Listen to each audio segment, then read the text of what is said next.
All right, Chelsea fans, we are back to another episode of the London is Blue podcast. Hopefully, your favorite Chelsea podcast out there, and and we're also part of the Men in Blazers Media Network, and we're celebrating a win in the Champions League at Stamford Bridge, 1-0 against Benfica. It's our match review. Nick's here with me. Jess is here with me. We're gonna have a real fun time with this one because, as our good friend Sam, CFC Central, put it in the newsletter.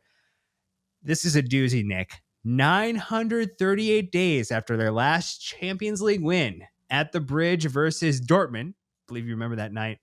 The Blues sniffed for blood, went for the jugular, and then watched carefully as Benfica bled out slowly. It was a win Mourinho himself would have been proud of. This is why you subscribe to the newsletter. You get wonderful bits of literature like that. What a soliloquy that was. Just wonderful stuff. You're feeling good, though, right? I mean, this is a great result. The result is good, I suppose. Come on. The performance, yes. You have to come in here and help me out with this. Like, this was a Champions League win at Stamford Bridge, 938 days. Yeah. I mean, the feeling is great. We're going to talk about the three-word match review, and my heart was willing to just be very sentimental and say something like, "We back, baby," or something like that. So I hear you, Dan. I hear you. Well, look, we do have some three-word match reviews, and they do help us set the stage, like Kalen's with No Way Jose, or Jose. Yeah, Ringo with the Mourinho-esque win. Technically, it'd be two words, but they separated it, so that's fine. Pablo P with the Maresca Mourinho'd Mourinho. You had Childish Gambino with another red, because that's apparently the trend for us right now. And I went with exactly as planned. Totally the way Maresca wrote it up. Completely on the cards, an own goal, a red card sending off, winning with 10 men at Stamford Bridge. And it's just the stuff of legends and legacy, Nick. What'd you have? Man, it's gonna be one of those pods for me, isn't it? I went with past and presents. Obviously, the own goal being the present that we were given. But every time that Jose comes back to the Bridge, everyone falls for the charm offensive. Every single time. And I love Jose Mourinho. I always have. I always will. As an opposition manager, he comes here and he puts on the charm and he does this thing, and everyone just falls back in line so quickly. And it's always so funny to watch. So past and presents. What about you, Jess? I went with a pun in honor of Sam, who we talked about, and also in honor of Nat, because it's like a Portuguese-Spanish pun. But I'll say it in English, but you have to understand, like you have to know the word to kind of understand it, but I think it's pretty clear. So I went with rivers are blue. Nothing? Rivers are blue. Let's see. So rivers, how you say it in Portuguese or in Spanish, is rios. So Rios is a blue. Okay. So that's how I go with. Yeah. There you go. Love that. In honor Love of the Nat, fact that we also we're an educational podcast now too. We really appreciate that. So we've set it up here. But look, we want to get into a couple things. We're going to talk a little bit about just the lineup and how Maresca set us up for success. We return of the shithouse moment of the match, which again, there's a lot of flexing from Chelsea in this game here on the night, even from those when we are the shed. Incredible tifo we'll talk about later. Talk about grinding out a result, how Chelsea got it done, in a 1-0 win, which has not been the way we've been winning any games or winning games in general. So this is a nice turnabout. And then we'll talk a little bit about just what happened in the second half. I think there were a couple points in there, the Gittens substitution, Joao Pedro getting sent off. Some of the stats were better for Chelsea in the second half, so I want to get into that. But Nick, just off the top, you see the lineup come out. You see the fact that Benoit Badiashile back in the center back pairing with Trev Chalobah, Marc Cucurella, Malo Gusto, no Reece James to start the game, Rob Sanchez between the sticks, Enzo Fernandez, Moises Caicedo, who we were all a little bit concerned about from an injury perspective, with Bonanote. You had Ty George up top, Garnacho, and Pedro Neto. Lineup drops. What are you thinking? I don't really know what to think of the lineups these days because there's so many moving parts to this team with all the injuries that are going on, and match to match, it just seems like different people rotating in, different people rotating out. I was admittedly a little bit surprised not to see Stevao in the starting lineup for this one. I think most people were, but I think Garnacho was all right on the day. Caicedo is the biggest concern of all this. And we'll talk about that in a bit. But he didn't look himself. Still played pretty well, but it's clear not nearly 100%. And yeah, we got to figure out a way to give the young man some time off. It would be nice to get any of these players a little bit of extra time off. I don't think that's necessarily allowed, though, when you're playing Liverpool over the weekend and then there's an international break coming up as well. Jess, we knew that Andre Santos was not going to be available in this one. There was an injury concern beforehand. He ends up actually being out through the end of the international break. So it's not likely we will see him until mid-October at this point. From the substitutions we saw, obviously Estevao comes in, Gittens comes in, Joao Pedro comes in, and then very late substitutions, Riles and Josh come in for Malagosto and Benoit Badiashile. Any thoughts on just maybe players who ended up subbing in that you thought might have started this game based upon how they've been playing? Or did you feel like, to Nick's comment, with the way that Maresca's been challenged recently with just the overall fitness, like some of this is just self-selecting because he doesn't really have a choice? Yeah, I think the majority of it was just due to injuries and everything going on. I was still quite surprised that João Pedro didn't start, but it was a surprise because I thought that he would risk him, quote unquote, much like he did with Moises Caicedo. So in that sense, it was a surprise. But we all knew that he had this problem during training, so it wasn't actually a surprise. I would agree with Stefan. I was 100% expecting Stefan to start because of the attributes, or I'm not going to say lack of attributes, but because of the way they're the lack of attributes. Yes. I was going to talk about the fullbacks from Benfica. So I was expecting someone that could do a lot of take-ons and exploit the space that they had in their back. So he was the one that I was the most surprised it didn't start. But like, again, understanding the circumstances, and you can't really complain because I think Pedro Neto had a really good game. But my expectation was more, I actually thought that we would see Pedro Neto number 9 due to the injuries and the fact that we've seen that before, and the whole narrative and circumstances around Tyreek not actually being a center forward. We know he is not, and maybe trying to put either Tyreek more on the left or as a sub at the 10 or something like that. So I was kind of expecting Neto as a 9 and then Steven right wing. That was where my mind was headed. But I actually was optimistic when I saw the lineup because I hated it so much. And usually when I hate the lineups, we usually win.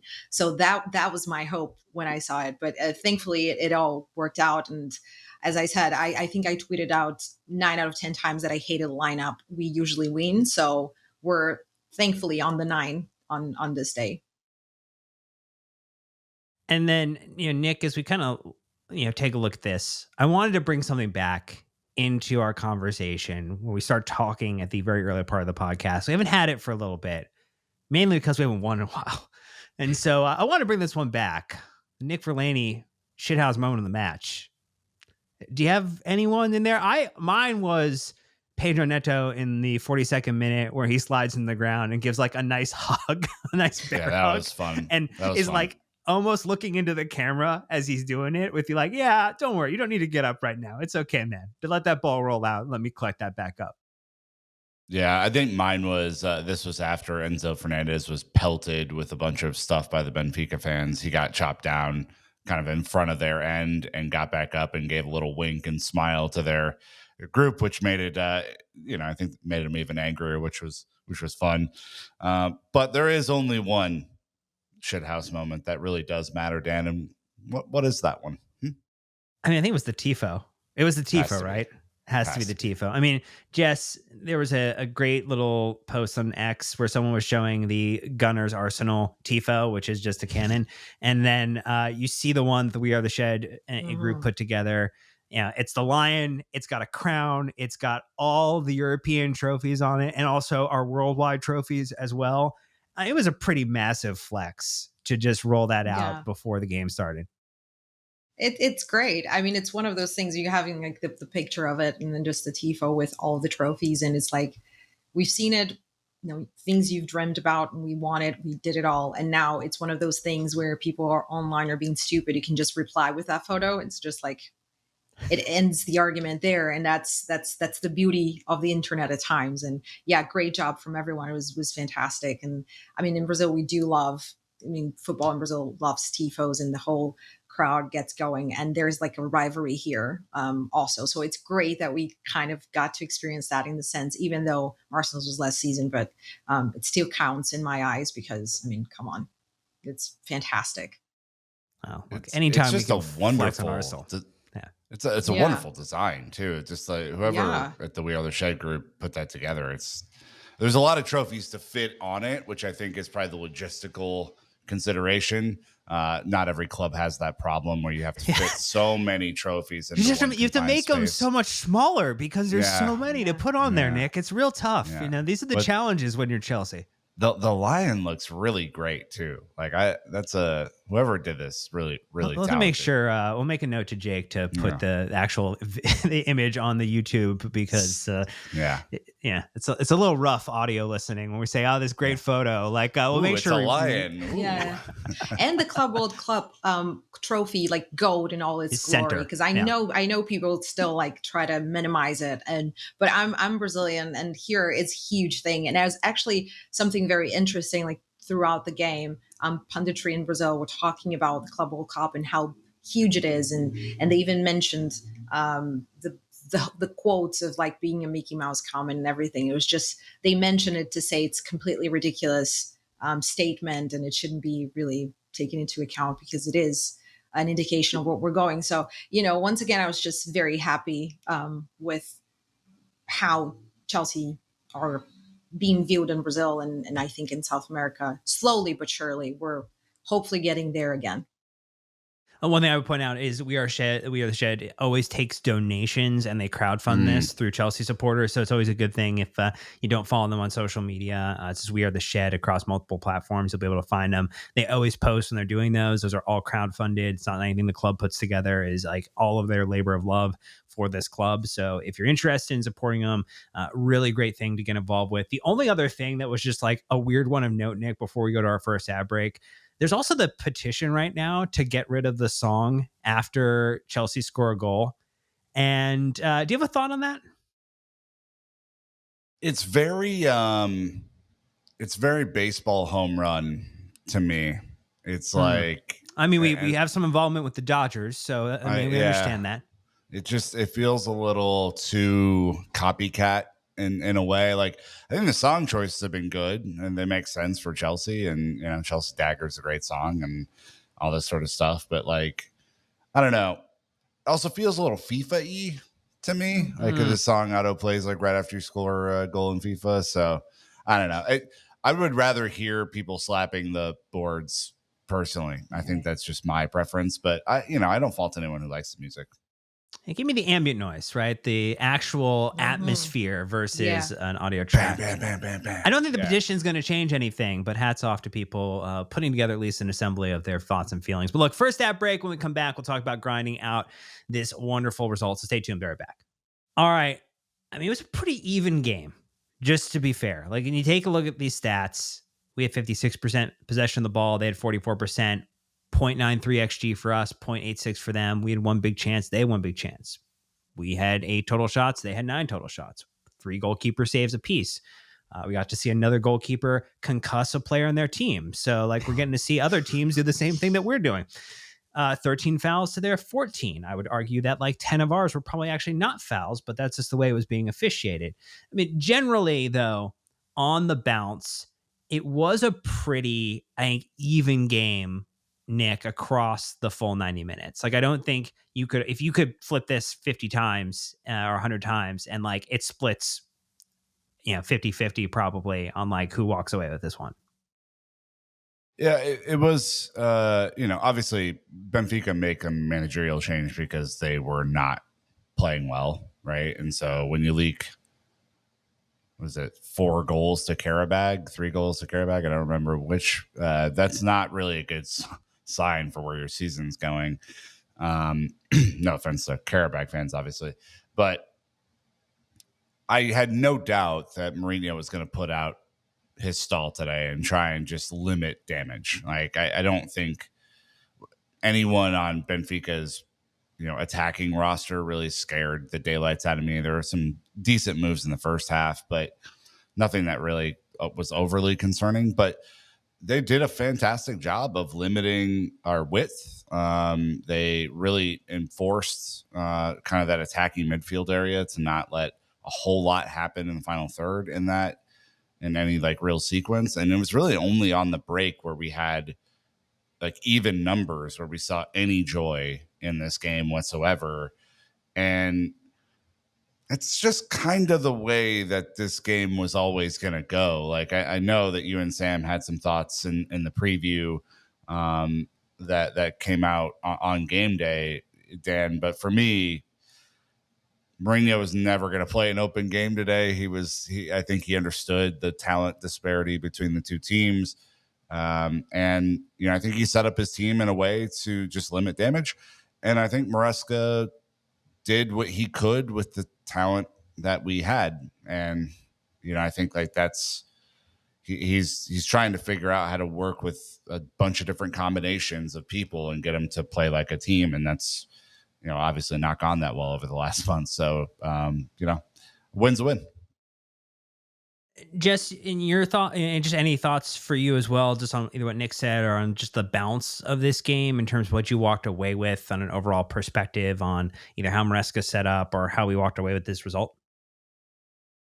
I mean, I watch a bit of the Portuguese league. It's a league that I like. I have a soft spot for Porto, just situating people here. So I've been watching Benfica for a while now, and I didn't really expect a difficult game, to be quite honest with you. I think their fullbacks are quite fragile when it comes to attacking. I was a little bit concerned about our options in midfield because Enzo looked tired because of Moises Caicedo reportedly not being fit prior to the game. And obviously we didn't have Andre, and Isugo is injured. So I was a bit worried about that and the fact that they would have I completely apologize already beforehand if I butcher his name because it's in Spanish and it's hard for me to say. It's Badiashile, I think that's how you pronounce it, or something close to that. He has been like the anchor for them since Mourinho assumed it was like three games, I think. In the last one, he was suspended, but he was coming back for this. So I was expecting a lot of physicality, in midfield, and I was a little bit worried. And actually, throughout the game, we saw sometimes Caicedo almost like isolated in a way, which just again completely defies logic. That player, I mean, Moises Caicedo, wow, just in awe. But I thought Facundo Buonanotte really impressed me in the beginning, the early stages of the game. I think throughout the game, he started to kind of hide away a little bit more. But in the beginning, he was very good in just locking down Badiashile and just not allowing him to have that bit of freedom to find Richard Rios. And it was just, he was on him. And that to me made the difference. And we managed to not let them score in the beginning. I think that's throughout the entire 90 minutes, that's when Benfica were a little bit more aggressive, the beginning of the game. And after that, it was just really, I'm going to say boring. It was a very boring match. I think we had control. Even if you look at the stats, it's like pretty much even, but it felt like we had control throughout the game. I think when Benfica were the most aggressive or their bigger chances came from our mistakes once again, and not so much as what they created on their own. So obviously in the second half, there was a little bit of drop off, but it just felt very like a lackluster. But it's hard saying that because, I mean, it's a win, right? And I'm very happy. We're back in the Champions League and winning again. I mean, it's a fundamental result. I think it can do wonders for us going forward. I want to believe in that. But it also highlighted to me points that we still need to work on. Yeah, I think there were, the Buonanotte one is interesting because I do think, that like first, I think 15 to 20 minutes, I felt like he had a generally good start to the game. And I do think he tapered off a little bit. I think that's a pretty fair one out of like any of those midfield grouping. If you want to kind of count, kicked a lot. Hacked. Yeah. Totally hacked. So yes. I totally, I agree with the sentiment that he fell off, but I think part of that was just like, I don't think he's used to getting kicked like that or stepped on like that. Or, I mean, it was like within a period of 5 minutes, I think he got kicked like 3 or 4 times and was like down, like grabbing his ankle and stuff like that. So, you kind of take the good with the bad. That not every player is an Iron Man, and so you just have to figure out like how to protect a little bit. Look, speaking about Iron Man, Nick, it's a really good opportunity for us to talk about one Moises Caicedo, whether it's 50%, 60%, 70%, whatever percent he was operating on. He still had the most duels, 110, the most final third entries, 9. He was tied for the most, had the most tackles, 8. He was tied for most chances created, 2. He was tied for most interceptions, 2. And he only misplaced 1 of 61 passes on the night. And that's just, he's so flipping good, man. Like, I don't know what to say. Like, this is like half of Moises Caicedo, and he's still incredible. Yeah, I mean, he is. I don't know where he pulled the second half out of. He looked so tired in the first half, and this is not me saying this against him. I think he's obviously carrying something and not 100%. But he almost had more energy in the second half than he did in the first half. Shocked that he played at all. Shocked that he played 90 minutes. I think that the thing that I like, I can appreciate everything about this guy. And I could also just be scared to death that if we do not figure out a way for him to not be involved every minute of this season, that we will be forced not to have him involved in every minute of this season because he will be out for an extended period of time. And to me, I love the guy. I think he is definitely the best in the world at what he does. And it still scares the absolute shit out of me that we have to rely on a 50% Moises Caicedo to win at home against Benfica because the rest of our team is even more injured than him. So I don't know, Jess. Like, I don't know if the conflicted feelings I have make sense, but I want the guy to be 100% so bad because he's such a difference maker. No, yeah, it makes sense 100%. It's frustrating when you, like in the beginning of the season, we were talking about finally having depth in midfield and being able to rotate and protect Enzo, protect Caicedo. And now the 2 players that we have for rotation are injured and our senior players is still getting, having to play.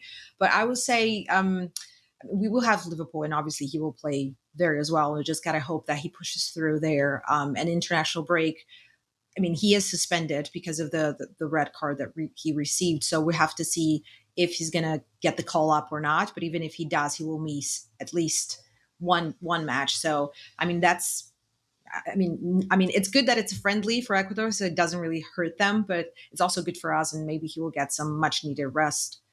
Just hopefully nothing major happens against Liverpool because we need him, as you said, and we were very lucky that he didn't have any like major injuries or anything like that last season. And hopefully the same happens this season because he's just absolutely unreal. He's one of those players where whenever he plays and you're already a fan, you already know that he is fantastic, but then you come out of the game saying, I had no idea he was that good. And it happens like very often, that sentiment. It just goes to show how great he is. And I mean, I think he's a fan favorite for a reason.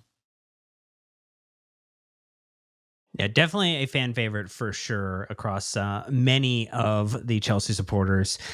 I think another one, Nick, is, we were given, Enzo was one of them, but we also talked about Marco Gray on the last, 1 or 2 match reviews. So just a little bit of a slump. And again, when you play 5,000 minutes for the club over a season, you might need a little bit of rest that you're not getting. Pretty nice return game for both Enzo and Marco Correa. I think Marco Correa ended up being, the official Champions League man of the match for this. So he got back into those spaces where he could be dangerous again, which was like he was getting back inside. He was getting central. He wasn't necessarily so far out on the left-hand side. So I actually thought like him and Garnacho in general, pretty nice kind of complementary pairing in the way that they were able to work together. I really like that combo on the left-hand side. Yeah, that was a good sign to me. It was interesting that he, did all of that while Malo Gusto was playing as the opposite fullback and doing some of that as well. I mean, that is like, look, Benoit Badiashile is an athlete, like can really cover a lot of ground, is very fast. And so I think it does maybe give you a little bit more opportunity, even if Badishile's not like 100% fit yet, to do a little bit more what I would like to call freelancing. If you're Marc Cucurella, just doing kind of stuff all over. I think he struggled in the first 20 minutes of this game defensively, but then really got it back and started making impactful plays. I do think that him and Badiashile figured out the passing about halfway through the first half, like where the position was supposed to be, and that's just going to be natural. Badiashile hasn't played since mid Club World Cup, so he's just going to get back. But Cucurella up the field makes a huge difference, as we saw at the end of last season through the Club World Cup. Like when he's able to get into those advanced areas, it just creates an overload, and then it allows someone like Garnacho or Gittens or Neto, whoever is on the left-hand side, to not have to go against two people because they're worried that if the ball goes back into Cucurella, that he'll have an open pass to someone else who's probably on their own in the middle of the park as well. So, yeah, I mean, obviously, we're used to seeing that more when Reece James is at right back and not Malo Gusto at right back. But when you can get away with it and still, kind of produce the effort that it took in this one, it's a great sign. And I do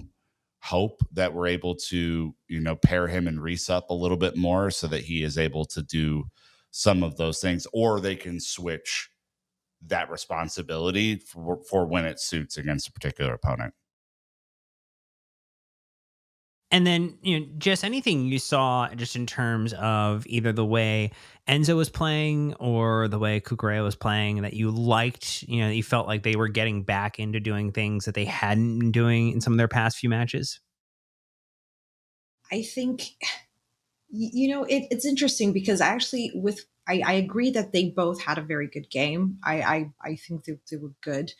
Well, I think it was a direction from Maresca, but at times I just saw Caicedo pretty isolated, and you would have a line out of everybody and just Caicedo in front of the center backs. I'm not a fan of that, but then again, it's just me and what I like to see in game. But I also like when Enzo has the freedom to go forward. He that final ball that he gave to Stevan with the header was just the best. I think when you give Enzo Fernandez the ability to go forward and create those moments close to the box, it's very good. And as far as with Cucurella, I would agree in the beginning of the match, I felt a little insecure with him, but that's just because they were doubling down on him all the time, on him and on Malo Gusto. But I think, as Nick said before, him and Benoit, Big Ben, as I like to call him, kind of understood each other throughout the game, and then once they got that, it was harder for them to double down on Cucurella, and that didn't happen throughout on the right side with Malo Gusto and Trev Chalobah. They weren't every big opportunity they have at the end of the game came out on that side for me. So, but yeah, I generally just agree with Nick. I think the understanding between Cucurella and Big Ben was very, very good, and something that we can be hopeful towards, even in the Premier League, because without Levi, having Big Ben back and his ability with his passing, I think he is our second best centre back currently in terms of what he can offer with his passing and breaking the line and finding those spots. It can be really impressive, and hopefully this is a partnership that can grow throughout the season, and we desperately need it. Right, we needed to work with the injuries that we have. But yeah, with Enzo, for me, I mean, I'm a huge fan of Enzo Fernandez. It's not, I don't hide it, and I see the comments online, the criticism. I think he's fantastic. The only problem I have with him is fatigue. He still doesn't look at his level yet in terms of with his fitness. But today he looked like he wanted it. Oh, look, there's plenty more that we want to get into this one. We're talking a little bit about Benoit Badiashile. I think we put some words around him as well. And there are a few others we want to get into, but we're going to do that after this last ad break. So stay tuned. Don't bear it back. All right, so maybe we just talk about the return of Benoit Badiashile. I think that's a good little nugget to throw in here, Nick. But I mean, it's been a minute. I mean, we saw him come on as a sub in the last game for just a little opportunity to stretch the legs and feel himself out a little bit. But this was a return to full opportunity. And I was like this close from hitting my on the ledge prediction from the preview pod with a Benoit Badiashile goal. I was so flipping close. I was so mad. It was good offside. He was offside though, so you wouldn't have been, even if he scored it. I would have counted it still. I would have given myself half a point for sure. Makes up his own rules. Okay. Exactly. Yeah. You do it when you're the host too. It's perfectly fine. No, my rules are ironclad. I'm a man of integrity. This is a really important thing, obviously, because one, he's a natural left footer, and that side has been crying out for a natural left footer for a while. I thought you saw the difference in the passing today, between what we've seen over there this year so far and what you saw today. He's still going to need time to ramp back up into full, high press center back mode, and he's going to need time to make sure that his all of his sprint backs are feeling the best that they can feel, and all the sort of stuff that we know. But I mean, yeah, he's a huge body. He's quick. I think his passing is good, and you have the ability with him in the game to, I think, just do some different stuff than you have been doing. And obviously at a time where our center backs are very, very, very injured all the time, this is a huge, huge return. So look, he's not, the world's best center back, but I think for us in this moment, it will be a welcome return. I just hope that he is played and given the time to get back, just like every other person. And he's not just thrown in there recklessly, and re-injures himself, and then we're in the same predicament that we were before. That would not be good. We would like to have healthy center backs at this club, so we have Enzo Maresca as an option versus maybe not necessarily putting myself in a position to really pick at that point. I mean, I think the other thing too is just like, Josh does come in very late to this game, but he is an option within that center back rotation as well. Yeah, I mean, just on Badiashile real quick. I mean, I think the noticeable thing to me, Jess, as I'm looking at this, because he's quick, he's able to advance up the field and feel more comfortable, almost playing in midfield at times. And that allows Cucurella to get forward because he doesn't have to handhold Tosin on the other side, who obviously isn't that quick, and can't get all the way back that quickly. And so I thought you saw some of the return to the shape that we're used to in this game, because we were able to make some of those critical passes in a more advanced area because we weren't playing so far back. And so that to me was the big change in this, and why I was excited to see him.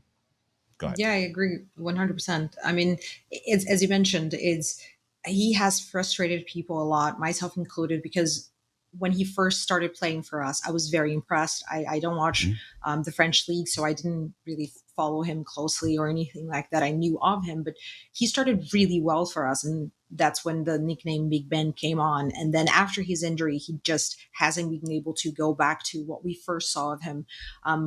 But here's hoping, right? He looked really good today. He was one of my standout players, actually. I think because of what he offered, as you mentioned, in terms of not only the defensive duties, but in build-up. And I think it's very telling that throughout the game, I wasn't really concerned about what Benfica could do throughout the left-hand side. I was just very...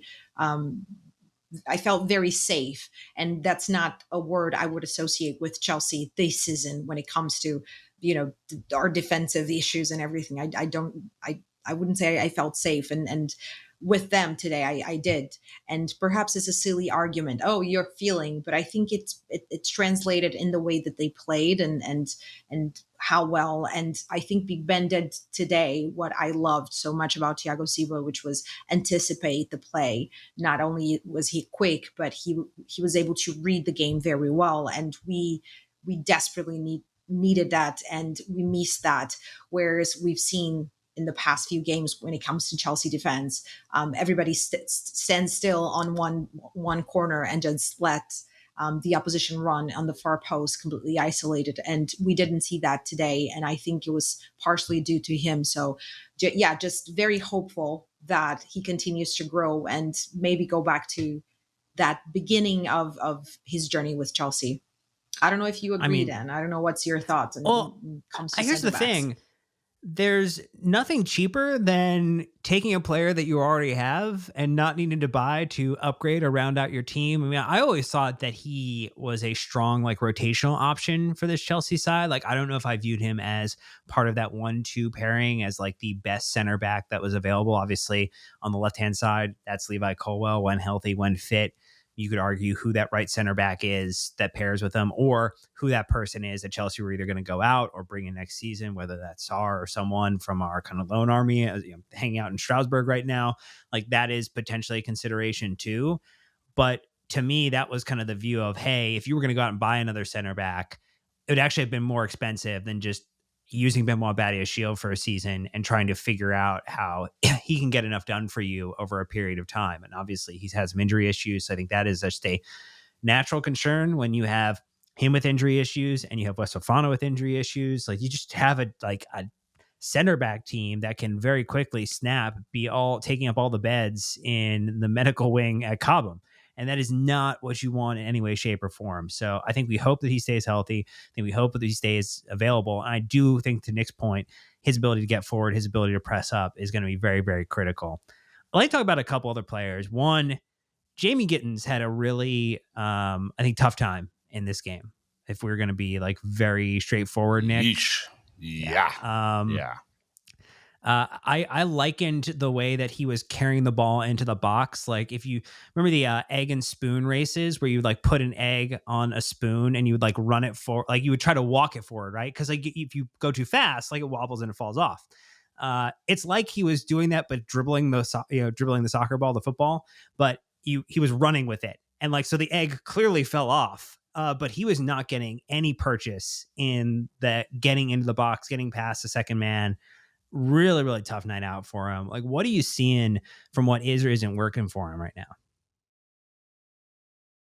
I mean, it's really difficult to say. Like, he's kind of a one-trick pony in the fact that he wants to do step overs and go by the opponent, right? And this is the Champions League. Like, these guys are skilled professionals. This isn't, Lincoln City. I think the difficult part is he didn't really do it against Lincoln City either last week. And so, yeah, I'm a little bit worried about him. I think he's incredibly raw. Part of me wonders, about the signing and why the sporting directors were so desperate to get him at the price they got him at. But, he's here now. So we got to support him. We got to figure out, how to get him in and have him be an impactful player. I think he's shown hustle. I think he's shown spirit. I just don't think it's come complemented with the requisite skill to do what he really wants to do. And, we saw that a little bit with, I think whoever in our group chat called this out, the Kieran Dewsbury Hall effect last year, where KDH looked like a ghost for the first 3 months that he was at Chelsea, and then eventually picked up confidence and ended the year playing pretty well and being in important matches because the team was, picking up injuries and all this sort of stuff. And so my hope is that he just needs some time to get acclimated. And, unlike KDH, we're not playing the Conference League this year. So he's going to face tougher competition, and it's not going to be a super easy thing, but that's why he gets paid the big bucks to be a professional. And, you got to trust that they have a plan for him, because if they don't, it's going to look like a pretty tough transfer. Not fun for us, not fun for him, not fun for anyone looking for goals from the left-hand side with Jamie Gittens at this point in time. One player we were hoping would have a shot and have a goal in this game was Joao Pedro when he came on, Jess, and just had, again, another Chelsea game, another Chelsea red card. It's becoming a very unfortunate pattern. Sam and I were talking about this. Like, Chelsea's discipline has just been horrid the last couple seasons. The amount of, I think only team with over 100 yellow cards like last season, like really, really just unfortunate, like behavioral issues on the pitch. And like, we're just clearly like, we're not getting better. We had 3 red cards all of last season across all competitions, and we've had 3 in the last 3 games. So guess what record we're going to likely break this season? Last season's red card total, and hopefully not this weekend against Liverpool, but who knows? Anthony Taylor's there, so whatever. Thoughts about João And Pedro? Pawson's on the VAR, so I mean it's a real double whammy situation. He's going to somehow figure out how a non-goalkeeper can get a red card for a denial of goal scoring opportunity, like for playing as a goalkeeper or something. He'll figure out some like weird scenario. But Jess, João Pedro, the red card situation, the discipline issues, thoughts, feelings, opinions. I mean, when it comes to the whole red card, not to João Pedro, the whole 3 red cards in a row and the fact that we have been having issues with it, I think it comes with the territory of having such a young squad. I don't like to put everything towards age, but it is a factor. And I think we have to take into account the maturity of the players. And when you have such a young squad, you're going to have highs and lows, and it's harder for young players to deal with the lows. It affects their confidence. They sometimes and often haven't really won the big trophies or know how to deal with the mental aspect of being at such a huge club and the pressure of the fans and all of that. So that takes a toll and usually kind of translates on the field. And that's why you also need leaders and experience, even if it's not age related, but players.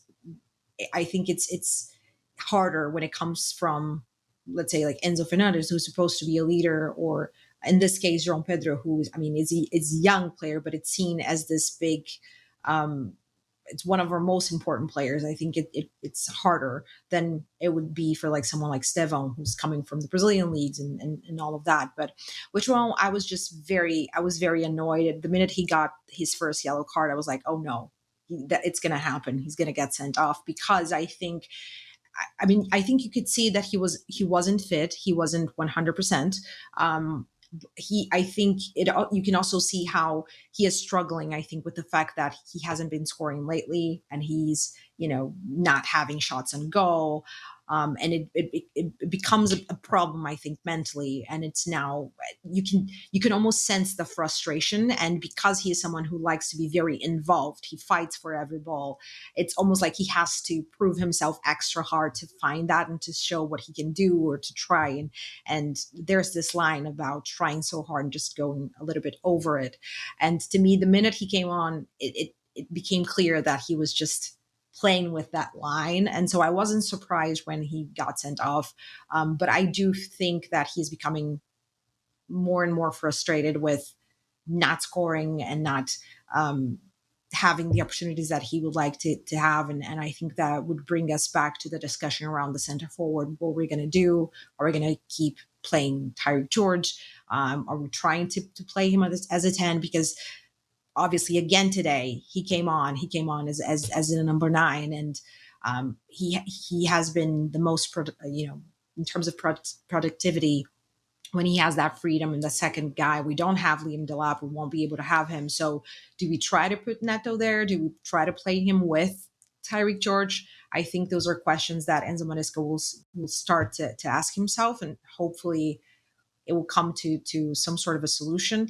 I would like to say I'm going to say I'm expecting it to be Tyreek George. I just am hoping it won't be, because I don't think it works. I don't think it worked again today when you're talking about like Otamendi and Silva, very strong center backs, and having Tyreek there, it doesn't really work. And we're going to be seeing that in the Premier League. So here's hoping that Enzo Maresca finds some sort of solution. And the good thing about his red card is that he's only suspended, I think, for Ajax, and he's going to be available for us and against Liverpool in the Premier League and all of that. So, but it's something that I think collectively we need to work it out, and hopefully a few wins and getting back on the right side will calm down their nerves.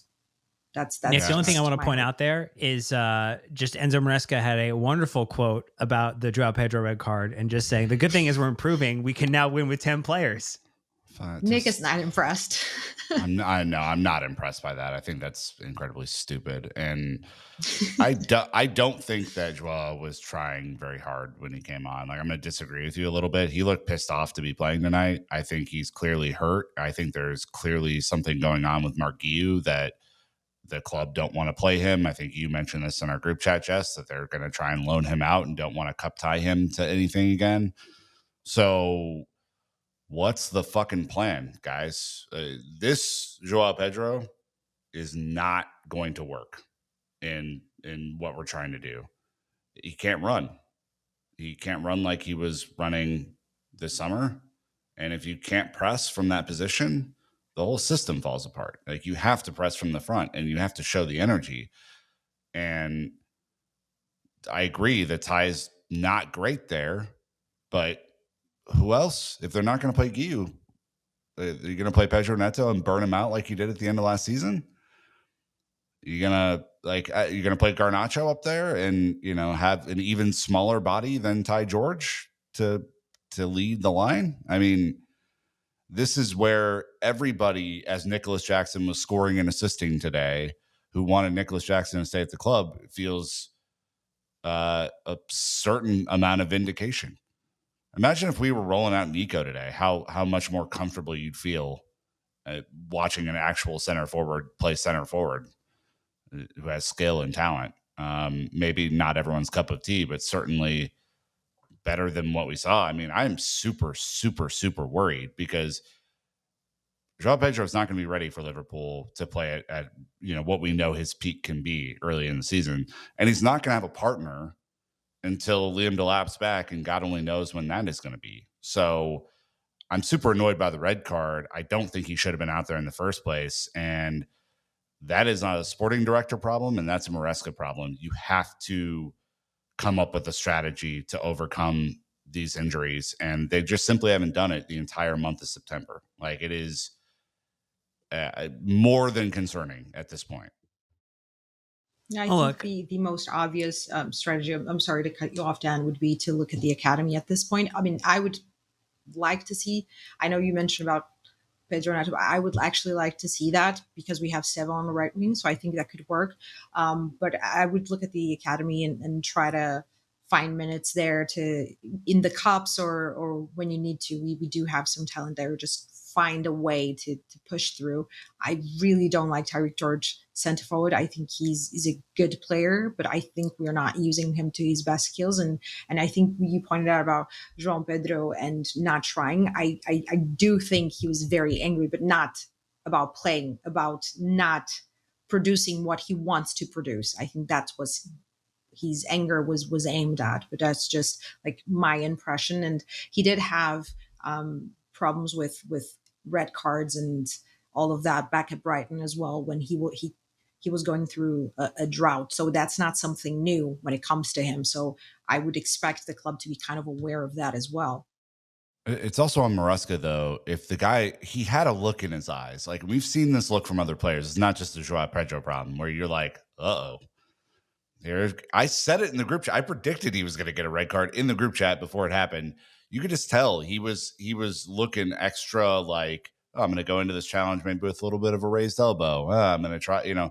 And then I actually think the yellow card's a little like it was a sell job from the Benfica player. It was a high boot, but he didn't actually touch him and whatever. So it is what it is. But like, it's on Maresca to realize like, oh, he's not having a good time out there. We just came off 2 consecutive games of red cards.